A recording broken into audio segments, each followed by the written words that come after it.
আসসালামু আলাইকুম ও রহমতুল্লাহি ওবারাকাতুহু। আশা করি আপনারা সকলে ভালো আছেন। আজকের ভিডিওতে ইলিয়াস আলাইহিসসালামের জীবনের জন্ম থেকে মৃত্যু পর্যন্ত সকল ঘটনার বিস্তারিত জানার চেষ্টা করব। পবিত্র কুরআন, সহিহ হাদিস এবং বিশ্ব বরেণ্য খ্যাতিমান মুফাসসিরগণের বিশুদ্ধ কিতাব থেকে। আশা করি ভিডিওটি সম্পূর্ণ দেখবেন এবং জানবেন নবী হযরত ইলিয়াস আলাইহিসসালামের সম্পূর্ণ জীবন কাহিনী। হযরত ইলিয়াস আলাইহিসসালাম ছিলেন উচ্চ মর্যাদা সম্পন্ন একজন নবী ও রাসূল। হযরত ইলিয়াস আলাইহিসসালাম ছিলেন বনী ইসরাইলের অন্যতম নবী। তিনি হযরত হিজকিল আলাইহিসসালামের পরে নবী হয়ে পৃথিবীতে আগমন করেন। পবিত্র কুরআন মাজিদে তাকে ইলিয়াস নামে অভিহিত করা হয়েছে, কিন্তু বাইবেলে তাকে এলিও, ইলিয়াহ এবং এলিজা নামে বলা হয়েছে। বিশেষ দ্রষ্টব্য, কুরআন মাজিদে তার নাম 2 স্থানে 3 বার উল্লেখিত হয়েছে। সূরা আনামের 85 নম্বর আয়াতে পয়গম্বরগণের তালিকায় তার নাম রয়েছে, কিন্তু কোনো ঘটনা উল্লেখ করা হয় নাই। সূরা আস-সাফফাতের 123 থেকে 132 নম্বর আয়াত পর্যন্ত এই আয়াতসমূহে তার নবুয়ত প্রাপ্তি এবং নিজ সম্প্রদায়কে হেদায়েত করা সংক্রান্ত অবস্থাটি সংক্ষিপ্তভাবে বর্ণনা করা হয়েছে। ইরশাদ হয়েছে, আমি তাদের প্রত্যেককে হেদায়েত দান করেছি, নূহকে হেদায়েত দান করেছি। ইহার পূর্বে তার বংশধরদের মধ্যে দাউদ, সুলাইমান, আয়ুব, ইউসুফ, মুসা এবং হারুনকেও এইরূপ আমি সৎকর্মশীলদের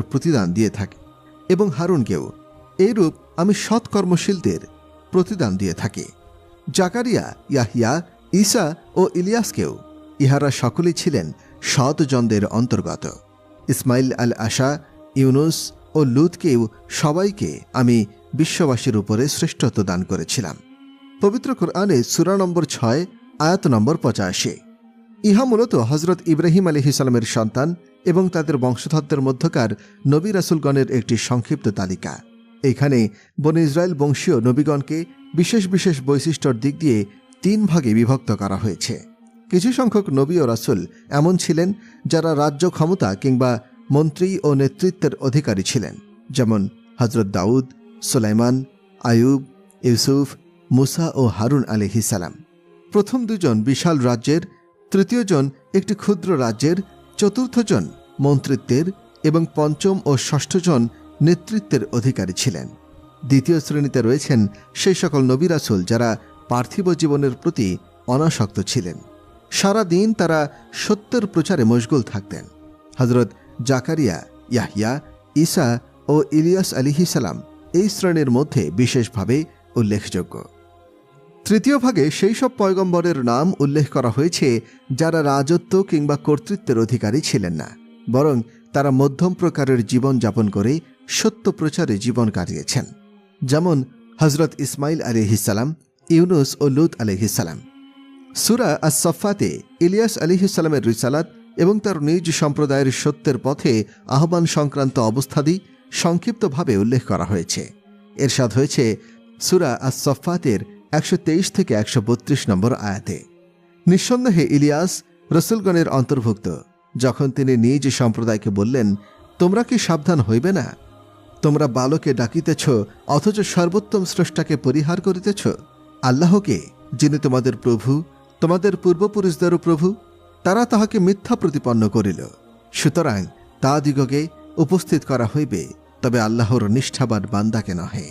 আমি পরবর্তীকালের লোকদের মধ্যে তার আলোচনা স্থায়ী রেখেছি, ইয়াসিনের ওপরে শান্তি বর্ষিত হোক। নিশ্চয় আমি সৎ কর্মশীল দিগকে এরূপ প্রতিদান দিয়ে থাকি, নিশ্চয়ই আর সে মুমিন বান্দাদিগের অন্তর্গত। এই স্থলে কুরআন মাজিদে উল্লেখিত ইয়াসিন শব্দ সম্পর্কে মাওলানা আব্দুর রশিদ নোমানি বলেন, ইলিয়াস শব্দটির ভিন্ন উচ্চারণ ইয়াসিন, কারণ ইলিয়াস একটি অনারব বিশেষ্য। অনারব বিশেষ্য সমূহের উচ্চারণে আরবরা অনেক সময় ভিন্নতা করে থাকে, যেমন ইসমাইলের স্থলে ইসমাইল, মিকাইলের স্থলে মিকাল, বা মিকাইল ইব্রাহিমের স্থলে ইব্রাহিম বা ইব্রাহিম, ইসরায়েলের পরিবর্তে ইসরায়েল, তুরসিনা এর পরিবর্তে তুরসিনিন ইত্যাদি। আরবদের নিয়ম রয়েছে, তারা অনেক সময় সম্প্রদায়ের স্থানীয় ব্যক্তিদের নামে গোটা সম্প্রদায়কে আখ্যায়িত করে থাকে। এই হিসেবে ইয়াসিন বলতে হযরত ইলিয়াস আলাইহিসসালামের অনুসারীগণকে বোঝানো হতে পারে বলে অনেকে মনে করেছেন, কিন্তু তারা সঠিক নয়, কারণ পূর্বাপর বর্ণনা ইহার সহিত সঙ্গতিপূর্ণ মনে হয় না। তেমনি এনসাইক্লোপিডিয়া অফ ইসলামের নিছক দৈনতা রক্ষা এবং ছান্দিকতা বজায় রাখার জন্য ইলিয়াস শব্দটিকে ইলিয়াসিনে রূপান্তরিত করা হয়েছে বলে মিস্টার উইনসিং যে মন্তব্য করেছেন তাও সঠিক বলে প্রতীয়মান হয় না, কেননা আরবি ভাষায় উভয় শব্দ প্রচলিত রয়েছে। সুতরাং রূপান্তরের দাবি করা সঙ্গত হতেই পারে না। আলোচ্য অংশ আব্দুর রশিদ নোমানী, লুগাতুল কোরআন, প্রথম খণ্ড, ৩২তম পৃষ্ঠা দ্রষ্টব্য। বস্তুত কোরআন মাজিদে হজরত ইলিয়াস আলাইহিসসালামের জীবনী এবং দাওয়াতি কার্যক্রম বিস্তারিতভাবে উল্লেখ করা হয়নি। নির্ভরযোগ্য হাদিসেও ইহা পাওয়া যায় না। তাই তার সম্পর্কে তাফসির গ্রন্থাদি যেসব উক্তি ও বিবরণ পাওয়া যায়, উহার অধিকাংশই ইসরায়েলি রেওয়াত হতে গৃহীত হয়েছে বলে উহার গ্রহণযোগ্যতা নিয়েও প্রশ্ন উত্থাপনের যথেষ্ট অবকাশ আছে।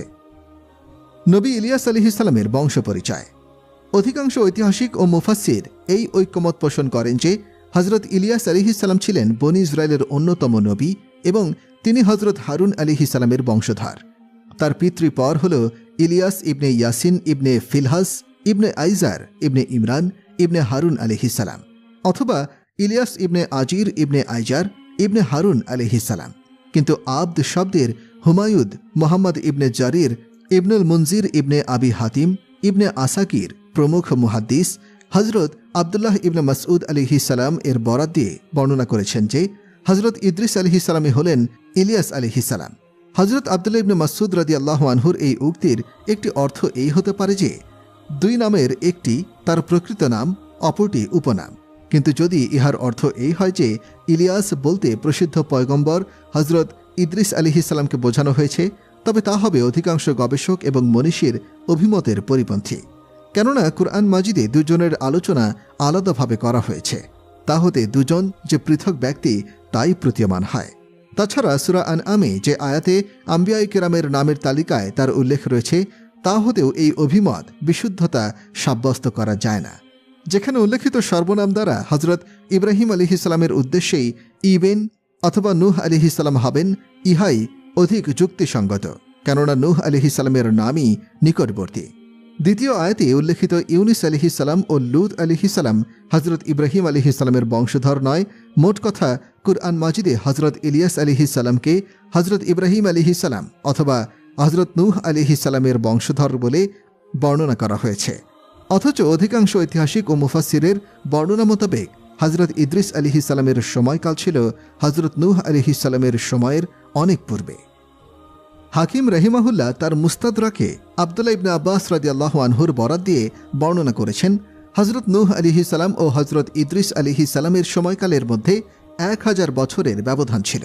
কিন্তু ইমাম বুখারী রহিমাহুল্লাহ তার আল জামিউস সাহিয়ে আবদুল্লাহ ইবনে আব্বাস রাদিয়াল্লাহু আনহুর এই উক্তিটির সনদ ব্যতীত উদ্ধৃত করেছেন, যা আবদুল্লাহ ইবনে মাসউদ রাদিয়াল্লাহু আনহু এর উক্তিরই অনুরূপ।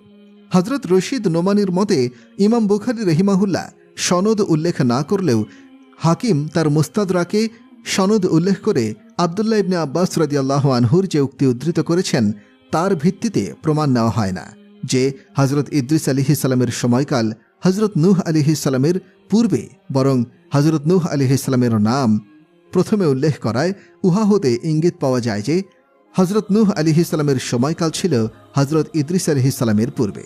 অনুরূপভাবে হাফিজ আবু বকর ইবনুল আরাবি রহিমাহুল্লাহ বুখারী শরীফে আবদুল্লাহ ইবনে মাসউদ রাদিয়াল্লাহু আনহু হতে আবদুল্লাহ ইবনে আব্বাস রাদিয়াল্লাহু আনহু এর উক্তি যুক্তি হিসেবে ব্যবহার করে মন্তব্য করেন যে হজরত ইদ্রিস আলাইহিসসালাম প্রকৃতপক্ষে হজরত নূহ আলাইহিসসালামের পূর্বপুরুষ ছিলেন না, বরং তিনি ছিলেন বনি ইসরায়েলের আম্বিয়া কেরামের অন্যতম। কেননা হজরত ইলিয়াস আলাইহিসসালাম সম্পর্কে বর্ণিত আছে যে তিনি ছিলেন ইসরায়েলি নবী। এ প্রসঙ্গে তিনি মহানবী সাল্লাল্লাহু আলাইহি ওয়াসাল্লামের মেরাজ রজনী সংক্রান্ত প্রসিদ্ধ হাদিস উপস্থাপন করেন। ইহাতে রয়েছে হজরত ইদ্রিস আলাইহিসসালাম তখন মহানবী সাল্লাল্লাহু আলাইহি ওয়াসাল্লামকে অভ্যর্থনা জানাতে গিয়ে বলেছিলেন, মহানবী হজরত মুহাম্মদ সাল্লাল্লাহু আলাইহি ওয়াসাল্লামকে তিনি ভাই বলে সম্বোধন করেন। হজরত ইদ্রিস আলাইহিসসালাম যদি প্রকৃতই হজরত নূহ আলাইহিসসালামের পূর্বযুগ হতেন, তাহলে তিনি মহানবী সাল্লাল্লাহু আলাইহি ওয়াসাল্লামকে সম্বোধনের ক্ষেত্রে সুযোগ্য পুত্র শব্দটি ব্যবহার করতেন, যেমন করেছিলেন হজরত আদম আলাইহিসসালাম এবং হজরত ইব্রাহিম আলাইহিসসালাম। কিন্তু হাফিজ ইবনে কাসির রাহিমাহুল্লাহ তার আল বিদায়া বা নিহায়া গ্রন্থে লিখেছেন, সম্ভবত হাদিসের বর্ণনাকারী মহানবী সাল্লাল্লাহু আলাইহি ওয়াসাল্লামের উচ্চারিত শব্দসমূহ ভালোভাবে স্মরণ রাখতে ব্যর্থ হয়েছেন, অথবা হজরত ইদ্রিস আলাইহিস সালামের বিনয়ের কারণে নিজের পিতৃ সম্পর্ক উল্লেখ করেন নাই। তথাপি উহা অস্বীকার করার কোনো উপায় নাই যে হজরত ইদ্রিস আলাইহিস সালাম এবং হজরত ইলিয়াস আলাইহিস সালামের ব্যক্তিত্ব পৃথক পৃথক হওয়ার পক্ষে ইহা ব্যতীত আর কোনো প্রমাণ উপস্থাপন করা সম্ভবপর নয়। কুরআন মাজিদে তাদের দুইজনকে পৃথক পৃথক নামে উল্লেখ করা হয়েছে। বস্তুত এই যুক্তি এমন অকাট্য নয় যার ভিত্তিতে কোনো নিশ্চিন্ত সিদ্ধান্তে উপনীত হওয়া যায়। সুতরাং ঐতিহাসিকদের এই সংক্রান্ত বিবরণী ইসরায়েলি সাহিত্য হতে গৃহীত, সুতরাং উহার বিশুদ্ধতা প্রশ্নাতীত নয়। যারা হজরত ইদ্রিস আলাইহিস সালাম এবং হজরত ইলিয়াস আলাইহিস সালাম বলতে একই ব্যক্তিত্ব উদ্দেশ্য হওয়ার পক্ষে অভিমত পোষণ করেন, তাদের যুক্তি সার সংক্ষেপ এরকম: মহানবী সাল্লাল্লাহু আলাইহি ওয়াসাল্লামের একটি হাদিসে এই মর্মেও বর্ণনা হয়েছে যে হজরত খিজির আলাইহিস সালাম এবং হজরত ইলিয়াস আলাইহিস সালাম অভিন্ন ব্যক্তি। ইবনে মারদাবিয়া সূরা আনআম এর তাফসিরে ইহা উল্লেখ করেছেন। হাফিজ ইবনে হাজার আশকালানী রহিমাহুল্লাহ তার আল ইসাবা গ্রন্থে এই বর্ণনার বিস্তারিত সনদ উল্লেখ করেছেন। তিনি কোনো রাবির যদিও সমালোচনা করেন নাই, তবুও বলেছেন যে সনদটি একেবারেই গরীব এবং অপ্রসিদ্ধ গবেষক এবং সত্যসন্ধানী মনীষীগণ এই অভিমত খণ্ডন করেছেন। সুতরাং হজরত ইলিয়াস আলাইহিস সালাম একজন স্বতন্ত্র পয়গম্বর। তিনি হজরত ইদ্রিস আলাইহিস সালাম নয়। হজরত ইলিয়াস আলাইহিস সালাম এবং হজরত ইদ্রিস আলাইহিস সালাম একই ব্যক্তি নয় এবং হজরত খিজির আলাইহিস সালামও নয়। তিনি একজন ইসরায়েলি নবী এবং হজরত মুসা আলাইহিস সালামের তিরোধনের অনেক পরে প্রেরিত হয়েছিলেন। হজরত মুসা আলাইহিস সালাম এবং হজরত হারুন আলাইহিস সালামের পরে প্রথম দিকে যারা তাদের স্থলাভিষিক্ত হয়েছিলেন, কুরআন মাজিদে তাদের নাম উল্লেখ করা হয় নাই। হজরত ইউসা আলাইহিস সালাম এর বিষয়ে দুই স্থানে আলোচনা করা হয়েছে, কিন্তু এক স্থানে হজরত মুসা আলাইহিস সালামের যুবক সঙ্গে বলা হয়েছে, অন্য স্থানে অর্থাৎ সূরা মাইদায় 23 নম্বর আয়াতে রাজুলানি বলে হজরত ইউসা আলাইহিস সালাম ও হজরত কাবিল ইবনে ইউকান্না আলাইহিস সালামকে বোঝানো হয়েছে। হজরত হিজকিল আলাইহিস সালাম এর আলোচনায় অধিকাংশ তাফসিরবিদ এবং ঐতিহাসিকদের বর্ণনা অনুযায়ী শুধুমাত্র ঘটনার মাধ্যমেই করা হয়েছে। কোনো আয়াতে কোনো বিশ্লেষণের মাধ্যমেও তার উল্লেখ করা হয় নাই। হজরত মুসা আলাইহিস সালাম এবং হজরত হারুন আলাইহিস সালামের পরে সর্বপ্রথম যে পয়গম্বরের বিষয় কুরআন মাজিদে পরিষ্কারভাবে উল্লেখ করা হয়েছে তিনি হলেন হজরত ইলিয়াস আলাইহিস সালাম। আল্লামা তাবারি রহিমাহুল্লাহর বর্ণনাতে তিনি ছিলেন হজরত আল আশা আলাইহিস সালামের চাচাতো ভাই। আলোচ্যাংশ কাসাসুল কুরআন দ্বিতীয় খণ্ডে 243 থেকে 246 পৃষ্ঠা দ্রষ্টব্য। হজরত ইলিয়াস আলাইহিস সালামের নবুয়ত লাভের স্থান ও সময়কাল। হজরত ইলিয়াস আলাইহিস সালাম কখন কোথায় প্রেরিত হয়েছিলেন কুরআন ও হাদিসে তার কোনো উল্লেখ নেই। কুরআন মাজিদে অতীত যুগের কাহিনী বর্ণনার উদ্দেশ্য হলে উম্মতে মুহাম্মাদীকে পূর্বযুগের লোকদের ঘটনা স্মরণ করিয়া উহা হতে উপদেশ গ্রহণে উদ্বুদ্ধ করা হতো। তাই কুরআন মাজিদে পূর্ববর্তী ঘটনাসমূহের শুধুমাত্র ততটুকু অংশই উল্লেখ করা হয়েছে যতটুকু শিক্ষণীয় বিষয় হিসেবে মানব জীবনের প্রয়োজন এবং মানুষের সাফল্য ও কল্যাণের পথ উহা হতে নির্দেশনা লাভ করা যায়। ঘটনার সকল অংশ পরিপূর্ণরূপে বর্ণনা করা কিংবা ইতিহাস রচনা করা কুরআন মাজিদের আলোচ্য বিষয় নয়। হজরত ইলিয়াস আলাইহিস সালামের আলোচনায় কুরআন মাজিদ তার জীবনের শুধুমাত্র এই দিকটিকে প্রজ্বলন করেছেন যা মানব জাতির জন্য পথ নির্দেশনা হতে পারে। সূরা আনামে ইলিয়াস আলাইহিস সালাম সহ আম্বিয়া কিরামের এক দীর্ঘ তালিকা উল্লেখ করে শুধু বলা হয়েছে ইহারা সকলেই আল্লাহর মনোনীত ছিলেন এবং তাহাদিগকে হেদায়েত এবং সংশোধনের দায়িত্ব অর্পণ করা হয়েছিল। সূরা সফফাতে বলা হয়েছে তিনি ছিলেন একজন রসূল, তিনি নিজ সম্প্রদায়কে আল্লাহর পথে আহ্বান জানিয়েছিলেন এবং তাহাদিগকে বাআল নামক মূর্তি পূজা হতে নিবৃত থাকতে বলেছিলেন। কিন্তু আল্লাহর কতিপয় নিষ্ঠাবান বান্দা ব্যতীত সম্প্রদায়ের অবশিষ্ট লোক সকল তাহার আহ্বান প্রত্যাখ্যান করল। মহানবী সাল্লাল্লাহু আলাইহি ওয়াসাল্লাম এবং আম্বিয়া কিরামের আলোচনার সময়ে কুরআন মাজিদের রীতি অনুসরণ করেছেন। সেই কারণে এ বিষয়ে কুরআন মাজিদে যা বলা হয়েছে কোনো বিশুদ্ধ হাদিসেও ইহার অতিরিক্ত কিছু উল্লেখ নেই। সেজন্য হজরত ইলিয়াস আলাইহিস সালাম সম্পর্কে ইতিহাস ও জীবনী গ্রন্থসমূহে যা কিছু বর্ণিত হয়েছে উহা হয়তো ইসরায়েলি বর্ণনাসমূহ হতে গৃহীত, যার শুদ্ধাশুদ্ধ সম্বন্ধে নিশ্চিতরূপে কোনো কিছু বলিবার নাই। বরং অনেক অংশই এমন যে উহা দৃশ্যত অসত্য গণ্য করিবার যথেষ্ট অবকাশ রয়েছে, অথবা এইসব কাহিনী রচনা করেছেন এক শ্রেণীর বাগ্মী এবং ঐতিহাসিক যারা অভিনব কাহিনী বর্ণনা করে প্রশংসা অর্জন করতে ভালোবাসেন। অধিকাংশ ঐতিহাসিক বর্ণনা এই বিষয়ে প্রায় একমত যে হজরত ইলিয়াস আলাইহিসসালাম বনী ইসরায়েলের প্রতি প্রেরিত হয়েছিলেন হজরত হিজকিল আলাইহিসসালামের পরে ও হজরত আল আশা আলাইহিসসালামের পূর্বে। এ সময় বনী ইসরায়েলের সাম্রাজ্য দুই ভাগে বিভক্ত হয়ে পড়েছিল। এক অংশকে ইয়াহুদা বা ইহুদিয়া বলা হতো, তার রাজধানী ছিল বাইতুল মুকাদ্দাসে অবস্থিত। অপর অংশের নাম ছিল ইসরায়েল। ইহার রাজধানী ছিল তৎকালীন সামিরা, বর্তমান নাবলুসে অবস্থিত। হজরত ইলিয়াস আলাইহিসসালাম জর্ডানে জিল আদি নামক স্থানে জন্মগ্রহণ করেন। তখনকার ইসরায়েলের শাসনকর্তার নাম বাইবেলে আখিয়ার এবং আরবি ইতিহাসে আজিব অথবা উজব অথবা আখিব বলে উল্লেখ করা হয়েছে। তার স্ত্রী হিজাবিল ছিল দুষ্কর্মপরায়ণ। অধিকাংশ ঐতিহাসিক ও মুফাসসির এই ব্যাপারে ঐক্যমত পোষণ করেছেন যে হজরত ইলিয়াস আলাইহিসসালাম সিরিয়ার অধিবাসীদের হেদায়েতের জন্য প্রেরিত হয়েছিলেন এবং প্রসিদ্ধ বালবাগ শহর তার দাওয়াতের কেন্দ্রভূমিতে ছিল। হজরত ইলিয়াস আলাইহিসসালামের সম্প্রদায় বাআলের পূজারী ছিল এবং আল্লাহর তাওহীদ হতে বিমুখ হয়ে কুফর ও শিরকে লিপ্ত হয়ে পড়েছিল। এই বাআল মূর্তিটি প্রাচ্যে বসবাসকারী সেমিটিক বা শামী জাতিসমূহের নিকটে সবচেয়ে বেশি প্রিয় এবং পূজনীয় দেবতা ছিল। এই মূর্তিটি ছিল পুরুষ, ইহাকে শনি ও বৃহস্পতি নামক নারী নক্ষত্রের দেবীদ্বয়ের স্বামী বলে মনে করা হতো। ফিনিশীয়, কিনানি, মোয়াবি এবং মাদানী লোকেরা বিশেষভাবে ইহার পূজা করত। বস্তুত আলোর পূজা অনেক প্রাচীনকাল থেকেই চলে আসছিল। মোয়াবি এবং মাদানীরা হজরত মুসা আলাইহিসসালামের সময় হতে ইহার পূজা করত। সিরিয়ার বিখ্যাত শহর বাআলবাগ এবং এই দেবতার নামের সাথে সম্পর্কিত হজরত শোয়াইব আলাইহিসসালাম মাদানে বা বাআলের পূজারীদের হেদায়েতের জন্য প্রেরিত হয়েছিলেন। কোনো কোনো ঐতিহাসিকদের মতে হেজাজের দেবতা হুবাল এই বাআলের এক নাম বা বাআল দেবতার মাহাত্ম্য ও দানের কথা কল্পনা করে লোকেরা ইহাকে বিভিন্ন নামে আখ্যায়িত করত। কেননা সেনেটিক জাতিগুলোর বাআল পূজার উল্লেখ করে তাওরাতে বাআলকে বাআল বারিশ ও বাআল ফাগুর নামে আখ্যায়িত করা হয়েছে। আক্রোশীদের নিকটে ইহার নাম ছিল বাআল জাবুর কালদানির। বলতো বিল তারা ইহাকে বিলুস কিংবা বালুস বলত। আলোচ্য অংশ মারিফুল কোরআন ৩য় খণ্ড ৯৯ পৃষ্ঠা থেকে ১০৫ পৃষ্ঠা দ্রষ্টব্য। সেনেটিক ও হিব্রু ভাষায় বাআল শব্দের অর্থ মালিক, সর্দার, শাসক ও প্রতিপালক। এই কারণে আরবরা স্বামীকেও বাআল বলে থাকে। কিংবা বাআল শব্দের সাথে যখন আলিফ লাম যুক্ত হয় কিংবা ইহাকে অন্য কোনো শব্দের সাথে সম্বন্ধ করা হয় তখন ইহাকে শুধু দেবতা বা উপাস্যই উদ্দেশ্য হয়ে থাকে। ইয়াহুদি বা প্রাচ্যের ইসরায়েলিদের অঞ্চলে বাআলের পূজার জন্য বিভিন্ন মৌসুমে বিরাট আয়োজন করা হতো। এর জন্য বড় উপাসনালয় এবং কুরবানির জন্য দেবীমূল নির্মাণ করা হতো। শীর্ষস্থানীয় ইয়াহুদি জ্যোতিষ পণ্ডিতগণ ইহার উপরে সুগন্ধ দ্রব্যাদি ধোয়া দিত এবং সুগন্ধ ছিটাত। কোনো কোনো সময়ে ইহার সম্মুখে নর বলিও দেয়া হতো। বাআল মূর্তিটি ছিল স্বর্ণ নির্মিত, ২০ হাত লম্বা। ইহার ৪টি মুখ ছিল। ইহার সেবার জন্য ৪০০ সেবক নিযুক্ত ছিল। হজরত ইলিয়াস আলাইহিসসালাম এর সময় ইয়ামান ও সিরিয়ায় এই মূর্তিটি প্রিয় দেবতা ছিল। হজরত ইলিয়াস আলাইহিসসালামের সম্প্রদায় অন্যান্য মূর্তির সহিত এই মূর্তিটির বিশেষভাবে পূজা করত।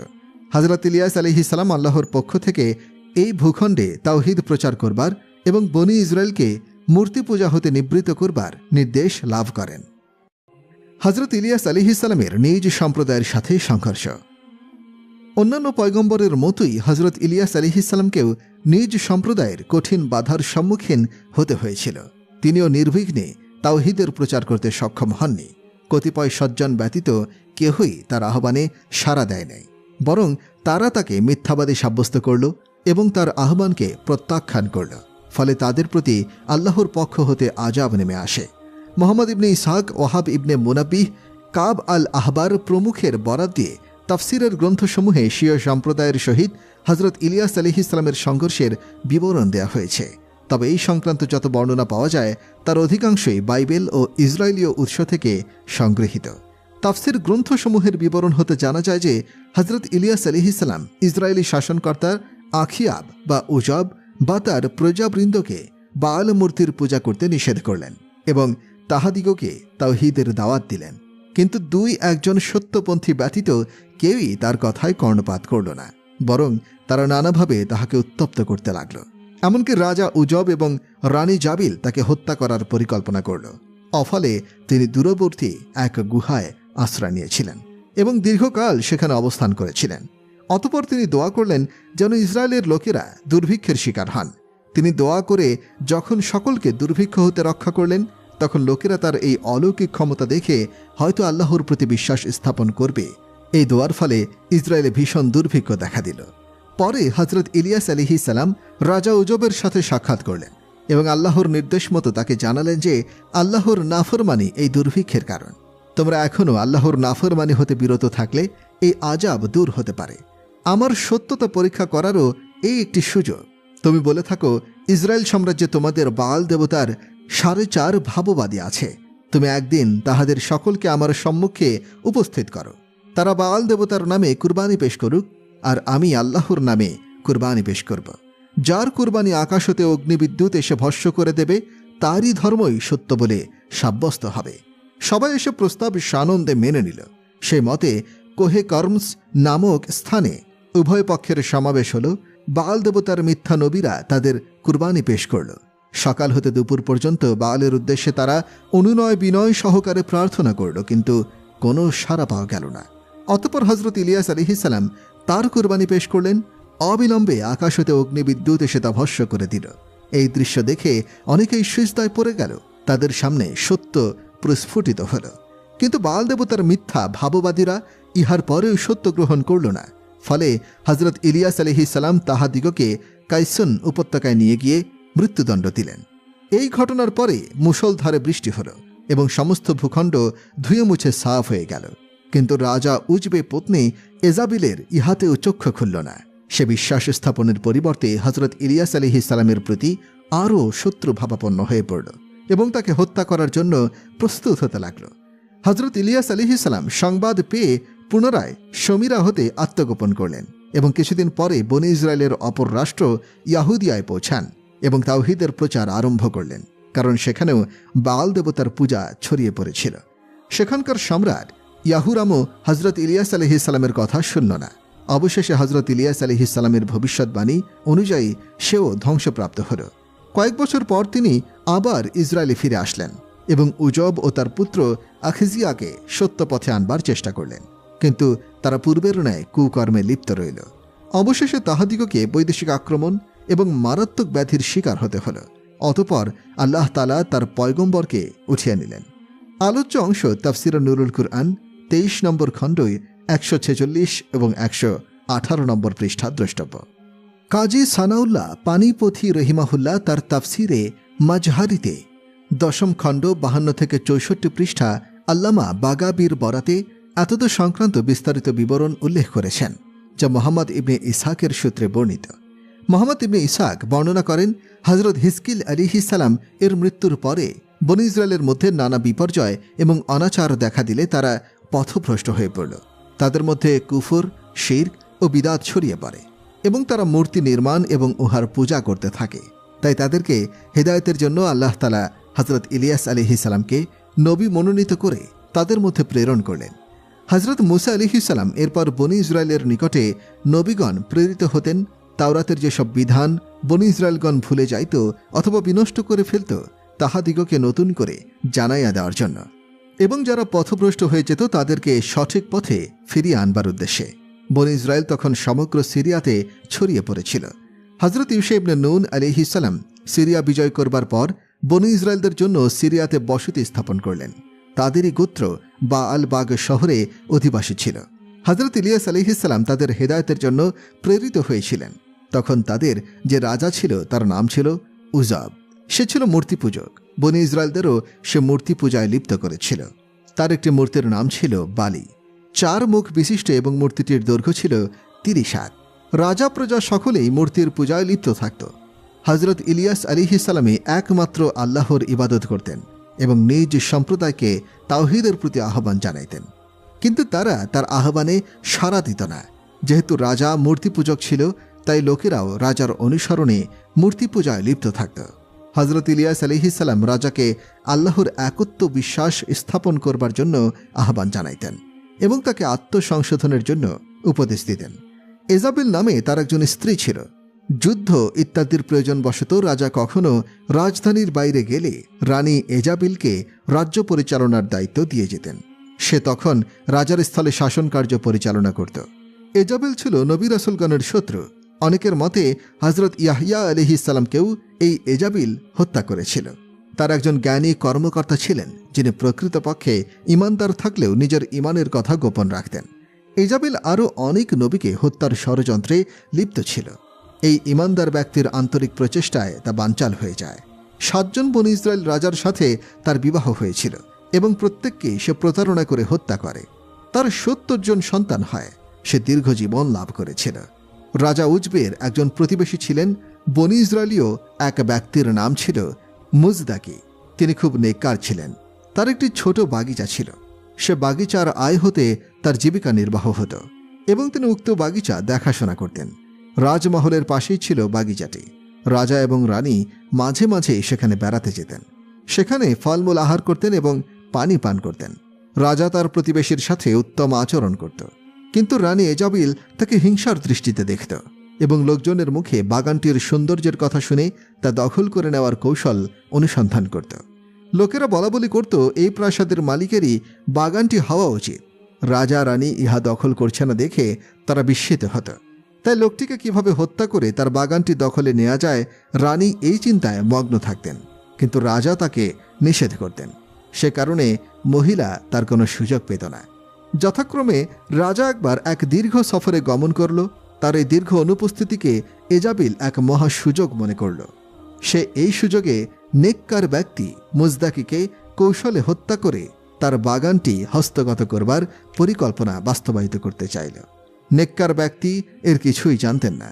তিনি তো নিজ প্রভুর ইবাদতে এবং নিজ জীবিকার সন্ধানে লিপ্ত থাকতেন। এজাবিল একদল লোককে একত্রিত করে তাহাদিগকে এই মর্মে মিথ্যা সাক্ষ্য প্রদানের আদেশ করল যে মুজদাকি তাদের রাজা উজবেককে গালি দিয়েছে। তারা তার কথায় মুজদাকির বিরুদ্ধে মিথ্যা সাক্ষ্য প্রদানের জন্য সম্মত হল। তখনকার দিনে এই বিধান ছিল যে কোনো ব্যক্তি রাজাকে গালি দিয়েছে বলে প্রমাণিত হলে তার প্রাণদণ্ড হতো। মুজদাকিকে হাজির করা হলো। এজাবিল বলল, আমি জানতে পেরেছি যে তুমি রাজাকে গালি দিয়েছ এবং তার নিন্দা করেছ। মুজদাকি অস্বীকার করলেন। এজাবিল তখন সাক্ষী উপস্থাপন করল। সাক্ষীরা সকলের সম্মুখে এই মর্মে সাক্ষী দিল। এজাবিল মুজদাকিকে হত্যার নির্দেশ দিলেও তাকে হত্যা করা হলো এবং এজাবিল তার বাগিচাটি দখল করে নিল। একজন নেককার বান্দাকে এইভাবে হত্যা করার দরুন আল্লাহ তাআলা তাদের প্রতি খুবই অসন্তুষ্ট হলেন। রাজা সফর হতে ফিরে আসলে এজাবিল সকল ঘটনা তার নিকট বর্ণনা করল। রাজা বলল, তুমি সঠিক কাজ করনি, বরং অন্যায় করেছ। তাকে হত্যা করে আমরা সাফল্য লাভ করব বলে মনে হয় না। তার বাগিচাটির প্রয়োজন আমাদের ছিল না। আমরা সেখানে যেয়ে বেড়াতে পারতাম। তিনি আমাদের প্রতিবেশী ছিলেন এবং দীর্ঘকাল আমাদের সাথে বসবাস করে আসছিলেন। আমরা তাকে প্রতিবেশী জেনে তার অনিষ্ট করতাম না, কেননা আমাদের নিকট তার অধিকার ছিল। কিন্তু তুমি আমাদের প্রতিবেশীর অধিকার ক্ষুণ্ণ করলে। তোমার নির্বুদ্ধিতা, অশুদ্ধ চিন্তা এবং অপরিণামদর্শিতা তোমাকে এইরূপ দুঃসাহস করতে উৎসাহ জুগিয়েছে। সে বলল, আমি তোমার কারণে তার প্রতি অসন্তুষ্ট হয়েছিলাম এবং তোমার আইন অনুযায়ী তার বিচার করেছি। রাজা বলল, তুমি ধৈর্য ধারণ করতে পারলে না এবং একজন মানুষকে ক্ষমা করে প্রতিবেশীর অধিকার সমুন্নত রাখলে না। এজাবিল বলল, যা হবার হয়ে গেছে। আল্লাহ তাআলা হযরত ইলিয়াস আলাইহিস সালামের নিকটে রাজা উজব এবং তার সম্প্রদায়ের উদ্দেশ্যে ওহী প্রেরণ করলেন এবং তাহাদিগকে জানিয়ে দিতে বললেন যে আল্লাহ তাআলা একজন অলিকে সকলের সামনে অন্যায়ভাবে হত্যা করার কারণে তিনি তাদের প্রতি ভীষণ অসন্তুষ্ট হয়েছেন। তিনি শপথ করে বলেছেন, যদি রাজা উজব এবং তার স্ত্রী তাদের কৃত অপরাধ হতে তওবা না করে এবং মুজদাকির উত্তরাধিকণের নিকটে তার বাগানটি ফেরত না দেয়, তাহলে আল্লাহ তাআলা তাহাদিগকে ধ্বংস করে দেবেন। তাহাদের উভয়ের লাশ উক্ত বাগানের মধ্যেই নিক্ষেপ করা হবে এবং তাদের হাড় হতে গোস্ত পৃথক করা হবে। হযরত ইলিয়াস আলাইহিস সালাম রাজার নিকটে আল্লাহ তাআলার এই বাণী পৌঁছে দিলেন। রাজা ইহা শুনে অত্যন্ত রাগান্বিত হলেন এবং হযরত ইলিয়াস আলাইহিস সালামকে বললেন, আপনি আমাকে যে বিষয়ের প্রতি আহ্বান জানাচ্ছেন তা সঠিক নয়। এই পৃথিবীতে আরও অনেক মূর্তি পূজক রাজা রয়েছে। তারা আমাদের ন্যায় মূর্তি পূজা করে এবং এতদ সত্ত্বেও তারা অনেক আনন্দ ফুর্তিতে রাজত্ব করছে। যে কাজকে আপনি অন্যায় ও অসার বলছেন তা করবার পরেও তাদের কোনো ক্ষতি হচ্ছে না। এরপরে রাজা হজরত ইলিয়াস আলাইহিসসালামকে কষ্ট দেওয়ার এবং তাকে হত্যা করার ইচ্ছা করলেন। হজরত ইলিয়াস আলাইহিসসালাম যখন উপলব্ধি করলেন যে রাজা তার প্রাণের শত্রু হয়ে পড়েছে, তখন তিনি তাকে ছেড়ে গেলেন এবং পাহাড়ের উচ্চ চূড়ায় আশ্রয় গ্রহণ করলেন। রাজা তখন বাগাল মূর্তির পূজা করতে লাগল। রাজার অত্যাচার হতে আত্মরক্ষার জন্য হজরত ইলিয়াস আলাইহিসসালামকে একাধারে 7 বৎসর আত্মগোপন করে থাকতে হয়েছিল। উজবের লোকজন তাকে অনুসন্ধান করত, কিন্তু তার সাক্ষাৎ পেত না। আল্লাহ তাআলা তাকে গোপন করে রেখেছিলেন। এইভাবে 7 বছর অতিবাহিত হয়ে গেল। অতঃপর আল্লাহ পাক তাকে বাহির হয়ে আসার অনুমতি প্রদান করলেন। সেই সময় রাজার জ্যৈষ্ঠ পুত্র অত্যন্ত অসুস্থ হয়ে পড়েছিল। তার জীবন সম্পর্কে উজব প্রায় নিরাশ হয়ে গিয়েছিল। রাজা তার উপাস্য দেবতা বাগালের নিকটে অনেক কান্নাকাটি করে, কিন্তু তার সকল ক্রোধন নিষ্ফল প্রমাণিত হয়। অথচ উজব ও তার সকল প্রজা উক্ত মূর্তিটিরই পূজা করত। মূর্তিটির সেবায় 400 খাদেম নিযুক্ত ছিল। উহার অভ্যন্তরে শয়তান প্রবেশ করে কথা বলত। তা শুনে সেবকেরা রাজাকে অবহিত করত। এদিকে রাজপুত্রের রোগ উত্তরোত্তর বৃদ্ধি পেতে লাগল। রাজা তার পুত্রের রোগ মুক্তির জন্য সেবায়ের শরণাপন্ন হতেন, কিন্তু কোনো ফল হতো না। পূর্বে ইবলিশ মূর্তিটির পেটের ভেতরে প্রবেশ করে সেবায়তদের সাথে কথা বলত। পরবর্তীকালে আল্লাহর হুকুমে মূর্তির অভ্যন্তরে শয়তানের প্রবেশের পথ রুদ্ধ করা হল। সেবায়েতগণ রাজাকে বলল, দেবতা আপনার প্রতি অসন্তুষ্ট, তা না হলে অবশ্যই জবাব দিত। উজব জিজ্ঞাসা করল, আমি তো দেবতার পূজা করছি, তবুও দেবতা আমার প্রতি অসন্তুষ্ট কেন? সেবায়েতরা বলল, আপনি এখনও ইলিয়াসকে হত্যা করেননি, ইহাই দেবতার অসন্তুষ্টির কারণ। সেবায়েতরা এটাও বলল যে আরও যেসব দেবতা রয়েছে তাদের নিকটও আরাধনা করা উচিত। সেই মতে রাজা কিছু সেবায়েতকে সিরিয়ার বিভিন্ন স্থানে প্রেরণ করল, যে পাহাড়ে হজরত ইলিয়াস আলাইহিসসালাম আত্মগোপন করেছিলেন। সেবায়েতরা সে পাহাড়ের পাদদেশে পৌঁছালে আল্লাহ তাআলা হজরত ইলিয়াস আলাইহিসসালামের নিকটে এই মর্মে ওহী প্রেরণ করলেন যে, আপনি নিচে অবতরণ করুন এবং তাদের সাথে নিঃসংকোচে কথা বলুন। আমি তাদের ষড়যন্ত্র বানচাল করে দেব, তাদের অন্তরে আপনার ভয় সৃষ্টি করব। আল্লাহর নির্দেশ মোতাবেক হজরত ইলিয়াস আলাইহিসসালাম অবতরণ করলেন এবং তাহাদিগকে অপেক্ষা করতে আদেশ দিলেন। এবং আল্লাহ তাআলা বললেন, আমাকে তোমাদের নিকটে এবং তোমরা যাদের নিকট হতে এসেছ তাদের নিকটে প্রেরণ করেছেন। আল্লাহ তাআলা একটি বাণী প্রেরণ করেছেন, তোমরা তা শ্রবণ করো এবং তোমাদের রাজাকে উহা শুনিয়ে দাও। আল্লাহ পাক ইরশাদ করেছেন যে, উজব, তুমি কি জানো না যে আমি ব্যতীত আর কোনো ইলাহ নেই? আমি বনী ইসরায়েলের স্রষ্টা, আমি সকলকে রিজিক দিয়ে থাকি, জীবন ও মৃত্যু আমারই হাতে। তুমি কোন কারণে আমার সহিত শিরক করো এবং আমাকে ব্যতীত অন্যের নিকটে তোমার পুত্রের রোগ মুক্তির জন্য প্রার্থনা করো? আমার ইচ্ছা না হলে কেহই করতে পারে না। আমি আমার পবিত্র নামের শপথ করে বলছি, তোমার পুত্রের প্রতি গজব আপতিত হবে, তার মৃত্যু অবশ্যম্ভাবী। ইহাতে তুমি উপলব্ধি করতে পারবে যে আমি ব্যতীত কেহই কোনো কিছু করতে পারে না।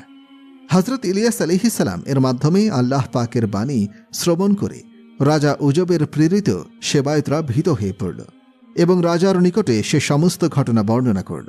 তারা ইহাও বলল, আমরা যখন ইলিয়াস আলাইহিসসালামের সম্মুখে দণ্ডায়মান হলাম, তখন ভয়ে আমাদের বাক শক্তি রুদ্ধ হবার উপক্রম হল। রাজা উজব এই সংবাদ পেয়ে উপলব্ধ করল যে হজরত ইলিয়াস আলাইহিসসালাম জীবিত থাকলে তার জীবন দুর্বিষহ হয়ে পড়বে। তাই একটি ষড়যন্ত্র করল এবং তার সম্প্রদায়ের 50 জন শক্তিশালী লোককে নির্বাচন করে এই আদেশ দিল যে যে কোনোভাবেই হোক প্রতারণা করে হজরত ইলিয়াস আলাইহিসসালামকে হত্যা করবে। তোমরা যে তাকে বলবে যে আমরা সকলেই আপনার প্রতি ঈমান এনেছি, একথা শ্রবণ করে তিনি তোমাদের ব্যাপারে নিশ্চিন্ত হয়ে যাবেন এবং প্রতারিত হবেন। তখন তোমরা তাকে আমার নিকট লয়ে আসবে। রাজার নির্দেশে তারা রওনা হল। তিনি যে পাহাড়ে ছিলেন তারা সেই পাহাড়ে পৌঁছে ছড়াইয়া পড়ল এবং তাকে ডাক দিয়ে বলল, হে আল্লাহর নবী, আপনি আমাদের প্রতি দয়া করুন, আমরা আপনার প্রতি ঈমান এনেছি। রাজা প্রজা তথা সমগ্র জাতি আপনার প্রতি ঈমান এনেছে। আমরা আপনার কথা মেনে চলব। আপনি যে আদেশ দিবেন আমরা তাই পালন করব। আপনার অনুগত আমরা হয়েছি, অতএব আমাদের হতে আপনার পৃথক থাকার কোনো যুক্তি নেই। তিনি এইভাবে দোয়া করলেন যে, হে আল্লাহ, যদি ইহারা তাহাদের কথায় সত্যবাদী হয় তাহলে আমাকে তাদের নিকট বাহির হবার অনুমতি দান করুন, আর যদি তারা মিথ্যাবাদী হয় তাহলে তাদের নিকট হতে আমাকে বিরত রাখুন এবং তাদের প্রতি এমন অগ্নিবর্ষণ করুন যাতে দগ্ধ হয়ে তারা শেষ হয়ে যায়। এই কথা বলার সঙ্গে সঙ্গে আসমান হতে অগ্নিবর্ষিত হতে লাগল এবং সঙ্গে সঙ্গে তারা ধ্বংসপ্রাপ্ত হয়ে যায়। উজব যখন তার প্রেরিত লোকদের ধ্বংসের খবর পেল তখনও ভ্রান্ত পথ হতে বিরত হয় নাই এবং প্রতারণার উদ্দেশ্যে আরও একটি দল তৈরি করে, যা পূর্ববর্তী দলের অপেক্ষাও বেশি শক্তিশালী ছিল।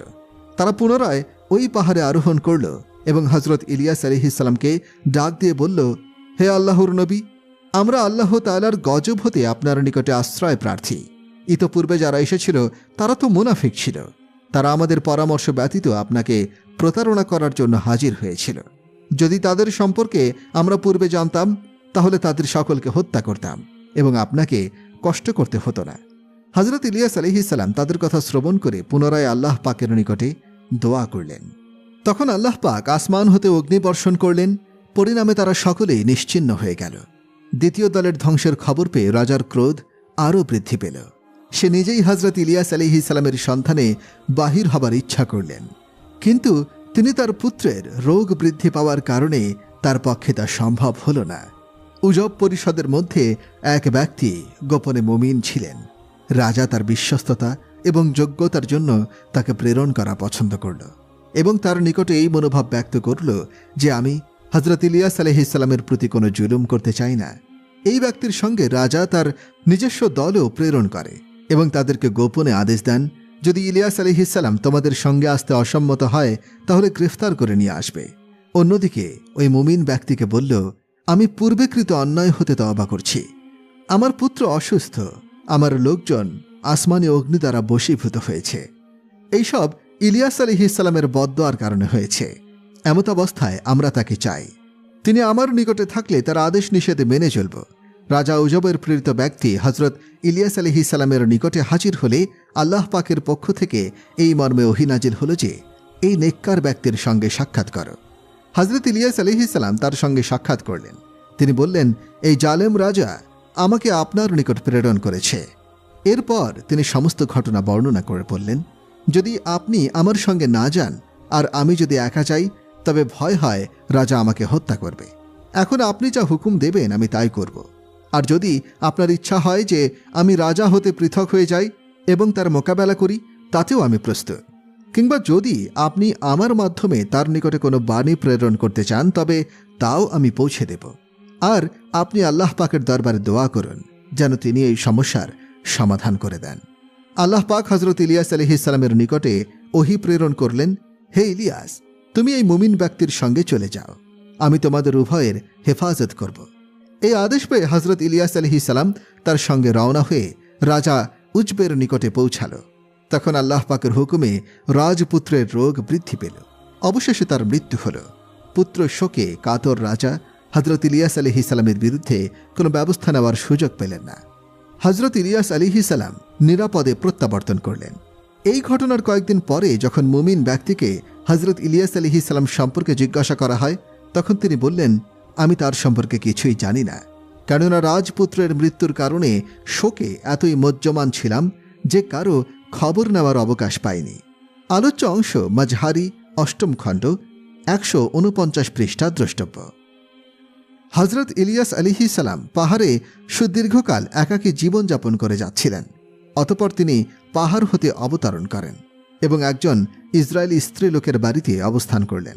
স্ত্রীলোকটি ছিল হজরত ইউনুস আলাইহিসসালামের মাতা।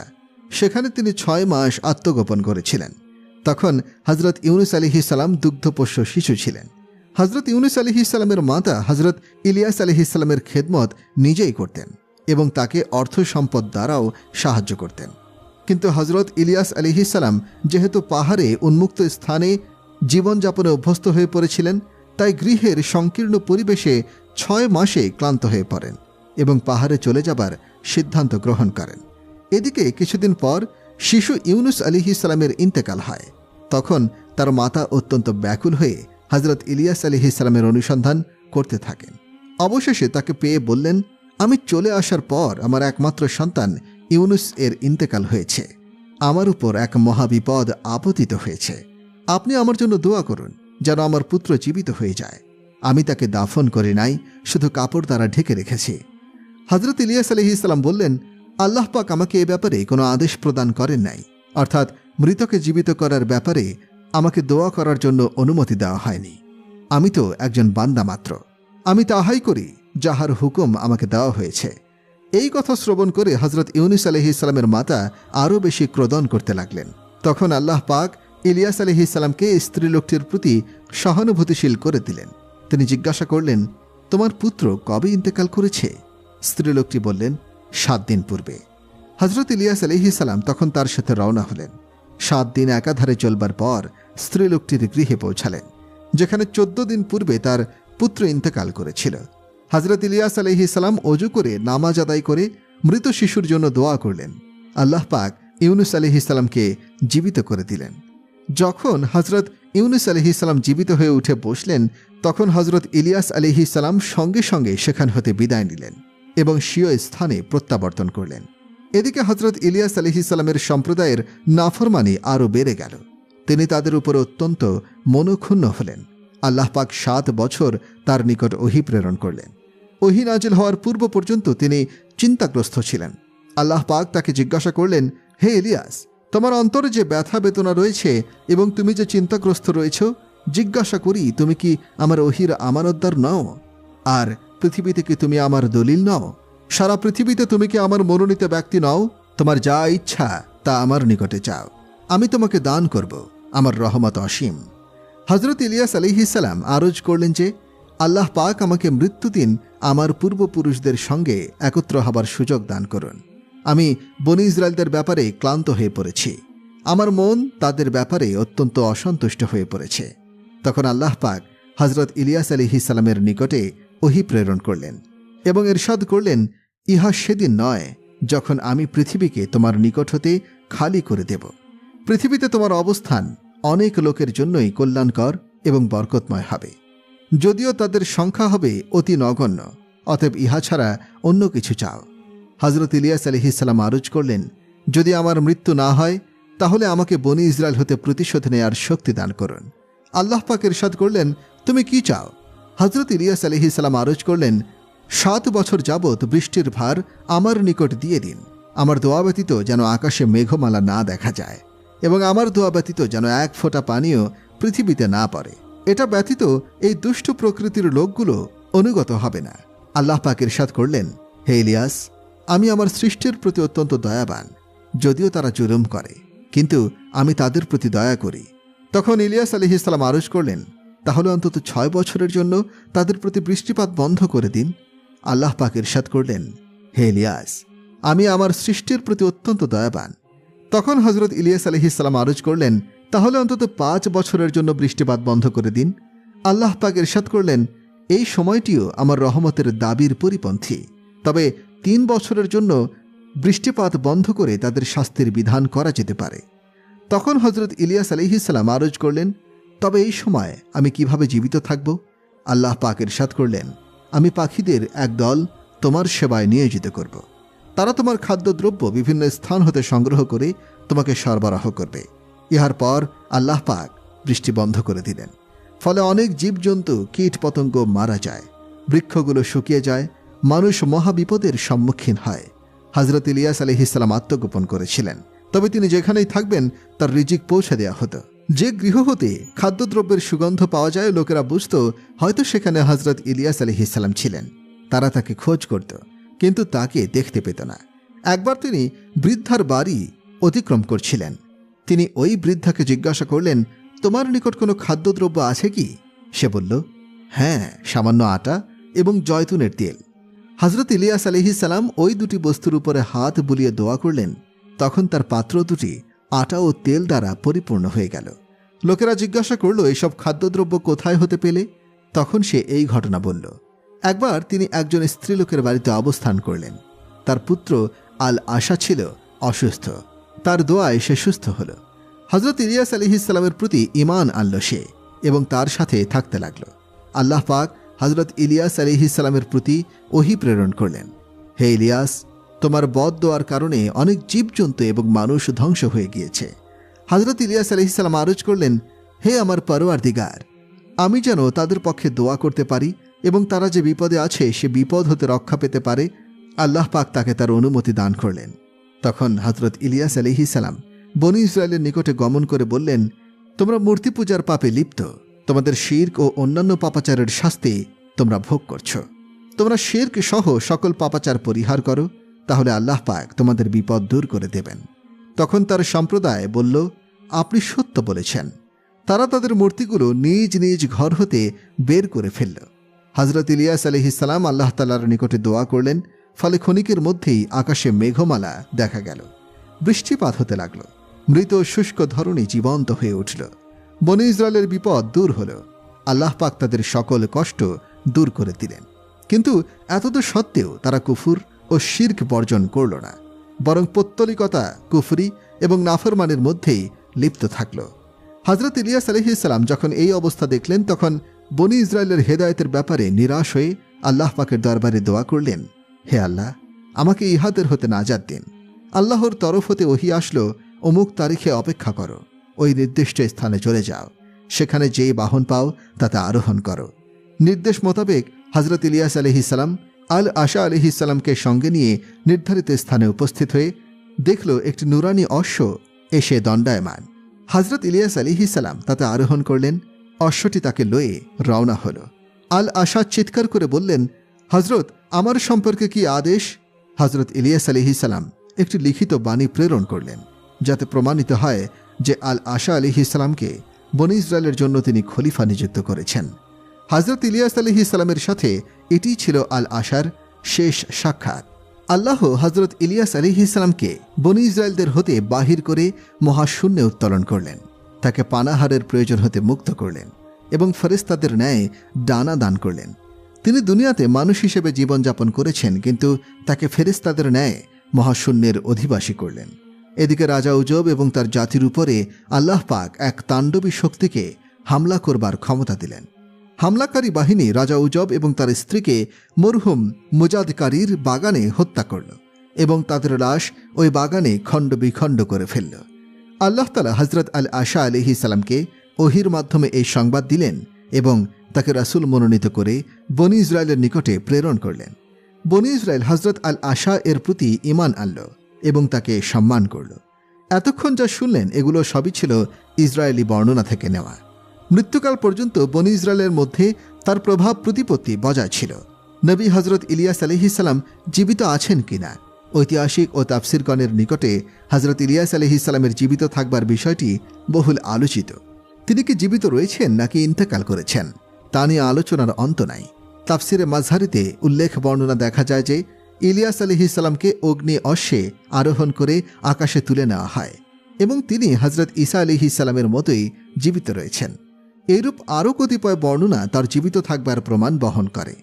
শিররি ইবনে ইয়াহিয়া আব্দুল আজিজ ইবনে আবু দারদার সূত্রে বর্ণনা করেন, হযরত ইলিয়াস আলাইহিস সালাম এবং হযরত খিজির আলাইহিস সালাম উভয়ে বাইতুল মুকাদ্দাসে রমজানের রোজা রাখেন। যেহেতু কোরআন ও হাদিসে এর কোনো বর্ণনা নেই, তাই এ সম্পর্কে কিছু না বলাই উত্তম। ইবনে আশাকির কাব রাহিমাহুল্লাহ এর সূত্রে বর্ণনা করেছেন যে 4 জন নবী বর্তমানে জীবিত আছেন, 2 জন দুনিয়াতে, 2 জন আসমানে। দুনিয়াতে 2 জন হলেন হযরত ইলিয়াস আলাইহিস সালাম এবং হযরত খিজির আলাইহিস সালাম, এবং আসমানে আছেন হযরত ঈসা আলাইহিস সালাম এবং হযরত ইদ্রিস আলাইহিস সালাম। হযরত আনাস রাদিয়াল্লাহু আনহু বলেন, একদা আমরা মহানবী সাল্লাল্লাহু আলাইহি ওয়াসাল্লামের সাথে সফরে ছিলাম। এক স্থানে আমরা বিশ্রাম গ্রহণ করেছিলাম। সেখানে মরুভূমিতে এক ব্যক্তিকে দেখলাম। তিনি বলেছেন, হে আল্লাহ, আমাকে উম্মতে মুহাম্মাদীর অন্তর্ভুক্ত করো। আমি লক্ষ্য করলাম যে লোকটির দৈর্ঘ্য প্রায় 300 হাত এবং ইহার চাইতেও বেশি। তিনি আমাকে জিজ্ঞাসা করলেন, তুমি কে? আমি বললাম, হযরত মুহাম্মদ সাল্লাল্লাহু আলাইহি ওয়াসাল্লামের খাদেম আনাস। লোকটি বলল, তিনি কোথায়? হযরত আনাস রাদিয়াল্লাহু আনহু বললেন, তিনি নিকটে আছেন, আপনার কথা শ্রবণ করছেন।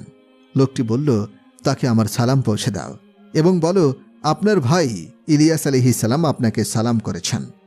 হযরত আনাস রাদিয়াল্লাহু আনহু বললেন, আমি রাসূল সাল্লাল্লাহু আলাইহি ওয়াসাল্লামের খেদমতে হাজির হয়ে এই সংবাদ দিলে তিনি বাহির হয়ে এসে ওই ব্যক্তিকে আলিঙ্গন করলেন এবং তারা উভয়ে বসে কথা বললেন।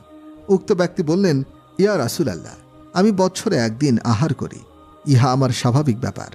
অদ্য আপনি ও আমি একসঙ্গে আহার করব। ইহার পর আসমান হতে খাবার নাজির হল। তাতে ছিল রুটি, মাছ এবং অন্যান্য দ্রব্য।